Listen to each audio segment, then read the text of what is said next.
এই পরিকল্পনা যদি গ্রহণ করেন, তাহলে এই পরিকল্পনা গ্রহণ করলে এটা ইউনিক মডেল হবে সারা দুনিয়ার জন্য। দুনিয়ার কোথাও এই মডেল বা পরিকল্পনা কখনো বাস্তবায়িত হয়নি। এই পরিকল্পনা বাস্তবায়িত হলে শুধু পুলিশের মরাল বাড়ার কাজটাই হবে না, মুক্তে আর একটা সমস্যার সমাধান হয়ে যাবে।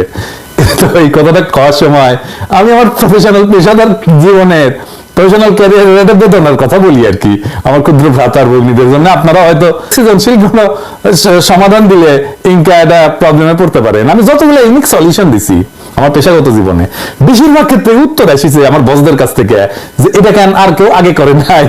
তো বিজনেস ওয়ার্ল্ডে গেলে ভালজুন কম দেয়, বুঝছাও। তো যাই হোক, আসেন পরিকল্পনায়। আমাদের 639টা থানা আছে পুলিশের। এছাড়া বাংলাদেশে দাঙ্গা মোকাবেলার জন্য এই যে বিশেষায়িত পুলিশ ইউনিট আছে, যার নাম হচ্ছে আর্মড পুলিশ ব্যাটালিয়ন বা এপিবিএন। এপিবিএন এর অধীনে 14টা ব্যাটালিয়ন আছে, মোট 64টা পুলিশ লাইন আছে। এছাড়া মেট্রোপলিটন এলাকাগুলোর জন্য আলাদা পুলিশ লাইন আছে। এছাড়া হাইওয়ে পুলিশ আছে, ইন্ডাস্ট্রিয়াল পুলিশ আছে, রেল পুলিশ আছে, ফাইনালি সারদায় পুলিশ একাডেমি আছে। এছাড়া দেশের বিভিন্ন স্থানে আঞ্চলিক পুলিশ প্রশিক্ষণ কেন্দ্র আছে। তো সারদা পুলিশ একাডেমি নিয়ে আমার একটা বিষয় হয়েছিল, আমার ভিডিও যারা হাসিনার আমলে দেখেছেন তারা জানেন, আর কইলাম না। তো এডিটর সাহেব ঘোড়ার আওয়াজ দেন না, বুঝছাও।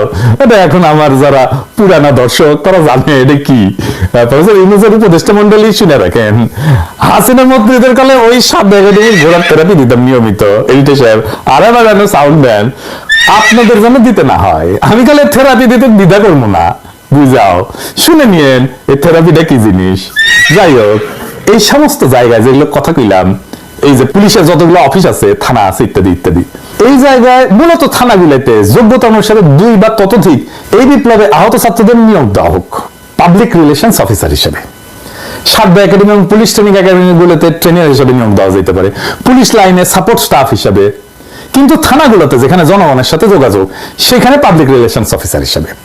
পুলিশ নিজে দেখবে তাদের দানব হয়ে ওঠার ফল কি হয়েছে, তাদের সামনে নিরন্তর একটা জ্বলন্ত উদাহরণে ঘুরে বেড়াবে আহত ছাত্র জনতা। পুলিশের মধ্যে রিমোর্স বা অপরাধ বোধ ঢুকবে, তারা এরপরে নির্মমতা করতে গেলে আহতদের ছবি তাদের চোখের সামনে ভেসে উঠবে। আবার উল্টা দিকে দেখেন, একজন সাধারণ মানুষ যখন থানায় সেবার জন্য আসবে, সে দেখবে এই বিপ্লবে আহত ছেলেদের কাজ করতে, সেবা দিতে। স্বাভাবিকভাবেই জনতার হৃদয় আর্দ্র হবে, পুলিশের প্রতি তার কঠোর মনোভাব পরিবর্তিত হবে এবং জানবে আহত ছাত্র একজন পুলিশ। পুলিশের জনবিচ্ছিন্নতা কাটবে। এই আহত ছাত্ররা বিশেষ পোশাক আর টুপি পরতে পারে, যেমন লাল টুপি পরতে পারে। এই ব্রিগেডের একটা আলাদা নাম দেওয়া যেতে পারে, যেমন ধরেন জুলাই ব্রিগেড। ভাবে দেখেন, দাঙ্গা পুলিশের অপারেশন হয়ে যাচ্ছে কোথাও, আর দাঙ্গা থামাইতে সামনে ক্রেসে ভর দেওয়া 10-12 জন জুলাই ব্রিগেডের সদস্য আহত ছাত্র জনতা। এখানে পুলিশের কোন অ্যাকশনে যাইতে হবে না। এই পুলিশের দিকে কেউ ঢিল ছুড়বে না, এই পুলিশকে কেউ মারতে আসবে না, কারণ সামনে গার্ড হয়ে, শিল্ড হয়ে দাঁড়ায় থাকবে আমাদেরই ভাইরা, আহত ছাত্ররা, আমাদেরই বাচ্চারা। পুলিশের নির্মমতা সারা দুনিয়াতেই গেলে একটা সমস্যা। এই মডেল সারা দুনিয়াতে পুলিশের নির্মমতা দূর করার ক্ষেত্রে এক যুগান্তকারী পদক্ষেপ হইতে পারে। পুলিশের নির্মমতার শিকার পুলিশেই নিয়োগ দেওয়া হবে। এই পরিকল্পনাটা অত্যন্ত, বুঝতেই পারতেছেন যে ইউনিক এবং মানবিক দৃষ্টিভঙ্গি দিয়া চিন্তা করে বাইর করছি আর কি, যে সারা পৃথিবীতে নজিরবিহীন। এটা শুধু বাংলাদেশের মতো উন্নয়নশীল দেশগুলোতে না, এমনকি উন্নত দেশগুলোতে একটা যুগান্তকারী মডেল হিসেবে প্রতিষ্ঠা হইতে পারে। আসেন আমরা দেখি এই পরিকল্পনার ইউনিক দিকগুলা কি কি।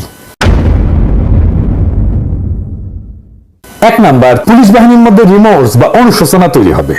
পুলিশ বাহিনীর নির্মমতার শিকার হওয়া ব্যক্তিরাই যদি পুলিশে নিয়োগ দেওয়া হয়, তাদের অন্যায় আচরণের, মানে পুলিশের অন্যায় আচরণের প্রতিক্রিয়া তারা সরাসরি দেখতে পাবে। এটা পুলিশের ভিতরে একটা মানবিক মূল্যবোধ সৃষ্টিতে সাহায্য করবে।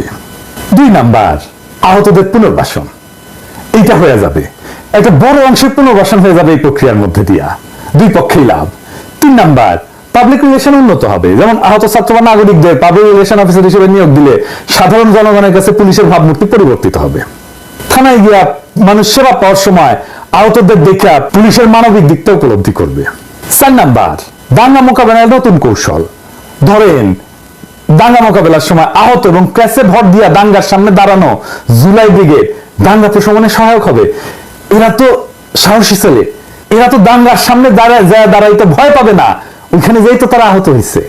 এবং তাদেরকে যখন সামনে দেখবে, তখন এই পুলিশের উপরে থেকে ঢিল ছুড়বে না। এই কৌশলে পুলিশকে সহিংসতা ছাড়া পরিস্থিতি নিয়ন্ত্রণে সাহায্য করতে পারে। 5 নাম্বার, বিশ্বব্যাপী পুলিশের নির্মমতা সমস্যার সমাধানের মডেল হিসাবে এটা দাঁড়ায় যেতে পারে। আমেরিকা, ইউরোপ, এমনকি অন্যান্য দেশে পুলিশের নির্মমতা একটা বড় সমস্যা, এই মডেল সেখানে গ্রহণযোগ্য হইতে পারে।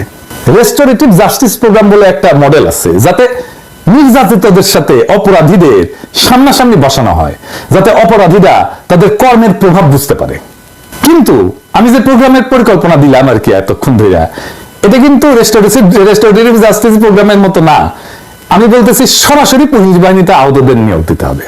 এই পরিকল্পনার প্রভাব কি পড়তে পারে? 1 নম্বর প্রভাব, পুলিশের আত্মসমালোচনা এবং অনুশোচনার সুযোগ তৈরি করবে। এটা তো তৈরি হয় নাই, এটা আমাদের তৈরি করে দিতে হবে। আহতদের চোখের সামনে দেখতে দেখতে পুলিশ নিজেরাই সংযম এবং মানবিক আচরণ করতে শিখবে। এটা কাউকে আর শিখাই দিতে হবে না, আমরা তার স্পেস তৈরি করে দিলাম। 2 নাম্বার, সামাজিক মেলবন্ধন এবং বিশ্বাস তৈরি করবে। আহত ব্যক্তিরা সেবা প্রদান করলে সাধারণ মানুষের মধ্যে পুলিশের প্রতি যে বিদ্বেষ সেটা কমে আসবে। 3 নাম্বার, আইন শৃঙ্খলা পরিস্থিতির উন্নয়ন হবে। সহিংসতার পরিবর্তে পুলিশ সমস্যা সমাধানের জন্য মানবিক এবং কৌশলী পদ্ধতি অবলম্বন করতে পারবে। তবে এই প্রোগ্রামের কিছু চ্যালেঞ্জ তো আছেই, সব প্রোগ্রামেরই চ্যালেঞ্জ থাকে, দুর্বল কিছু দিক থাকে, সেটা বলে রাখি। 1 নম্বর হইতেছে যে পুলিশ বাহিনীর মধ্যে থেকে এই মডেলের বিরুদ্ধে প্রতিরোধ আসতে পারে, কারণ এই পরিবর্তনকে নিজের জন্য সে হুমকি মনে করতে পারে, বা তারা মনে করতে পারে যে এটা পুলিশকে দুর্বল করার একটা প্রচেষ্টা। 2 নাম্বার, আহতদের জন্য একটা আলাদা মানসিক চাপ তৈরি হইলেও হইতে পারে। আমি ঠিক শিওর না যে আহতরা তাদের নির্যাতকের সাথে কাজ করতে গিয়ে আলাদা কোনো মানসিক চাপের মধ্যে পড়ে কিনা, এটা পরীক্ষা করে দেখতে হবে। তাইলে এটাকে কিভাবে ইমপ্লিমেন্ট করা যায়, এটাকে কিভাবে বাস্তবায়িত করা যায়? আমি যদি এটা ইমপ্লিমেন্ট করতাম তাহলে আমি পাইলট প্রজেক্ট করতাম, মানে শুরুতে কয়েকটা থানায়, ধরা যাক 10টা থানায় বা বিশেষ ইউনিটে এই মডেল চালু করতাম, ফলাফল মূল্যায়ন করে পরবর্তীতে এটা বিস্তৃত করতে পারতাম। এবং এই 10টা থানায় নিজেদের মধ্যে একটা প্রতিযোগিতা হইতো যে কে ভালো রেজাল্ট দেখাইতে পারে। দেখতেন এটার মধ্যে 2টা খুবই ভালো করছে, 2টা খুবই খারাপ করছে, আর বাকিগুলো মাঝারি। সেই যে 2টা খুবই ভালো করছে সেই 2টা আসলে কি মডেল ফলো করছে, কিভাবে ইমপ্লিমেন্ট করছে, সেই শিক্ষাটা কাজে লাগতো। আর আমরা মিডিয়ার মাধ্যমে জনগণের কাছে এই পরিকল্পনা গুরুত্ব তুলে ধরে এই মডেলের বাস্তবায়নে তাদের সমর্থন আদায় করতে পারতাম। আমরা ইউনেস্কো বা জাতিসংঘের মতো আন্তর্জাতিক সংস্থাগুলোর কাছে মডেল তুলে ধরে বৈশ্বিক স্বীকৃতি অর্জনের চেষ্টা করতে পারতাম। মেলা কিছুই করা যায়, তাই ফ্রি দেই তো পরিকল্পনা, তাই কেউ পাতা দেয় না আর কি। তারা বুকের ভাষায় কথা বলি তো, আমি তো আবার শিক্ষিত না, বুঝাও 2 পয়সার ইউটিউবার তো কই আর রাখলাম আর কি। প্রফেসর ইউনূসের সরকার করুক না করুক, অন্য কোনো দেশের সরকার তো বাস্তবায়ন করতেও পারে এই পরিকল্পনা। আর তারপরে আমাদের একটা এক্সারসাইজ হলো না, একটা ইনোভেটিভ একটা পরিকল্পনা কেমনে বের করতে হয় এটা সমস্যা থেকে আমার ক্ষুদ্র ভ্রাতা ভগিনীরা শিখলো, সেটা বড় কাজ একটা। ধরেন 2 পয়সার ইউটিউবের পরিকল্পনা যদি একটা কনসাল্টিং ফার্ম মেলা টাকা দিয়ে বেনে দেয় না, তখন দেখবেন যে সবাই কবে দেখিছো দেখিছো দেখিছো কি ফাইন পরিকল্পনা। কার মাথার থেকে বাইরে যে পরিকল্পনা সেটা ব্যাপার না, দুনিয়া একটা সমস্যার সমাধান যদি হয় সে পরিকল্পনায় কে করলো এটা বড় কথা না আর কি, করলেই হইলো আর কি। তবে এই সরকারের সমস্যার এরকম ইনোভেটিভ বা সৃজনশীল সমাধান বের করে দেওয়ার চেষ্টা করবো। খালি জায়গায় বসে আওয়াজ দিয়ে নেবেন, বান্দা হাজির থাকবে।